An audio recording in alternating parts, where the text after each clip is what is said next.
এবার আলু ভাজা হচ্ছে, তাই তো? আলু ভাজা হচ্ছে। দাদার জন্য আলু ভাজা হচ্ছে রিফাইন তেল দিয়ে। আলু ভাজাটা কি কমপ্লিট হলো? অলমোস্ট। তারপরে পরোটাটা কখন হবে? এবার হয়ে যাবে, বেশিক্ষণ লাগবে না করতে। দাদা এলেই আমরা গরম গরম গরম গরম পরোটাটা সার্ভ ভাজবো। করবো। পরোটার ডিপার্টমেন্টে কি তুমি আছো মা আজকে?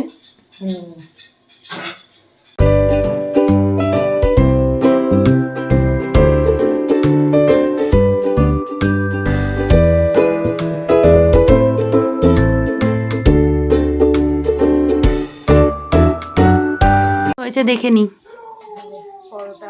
পরোটা, ময়দার পরোটা, তার সাথে বেগুন ভাজা, আর তার সাথে দাদা এনেছে জিলিপি। চলো ডিস্ট্রিবিউট করে নাও।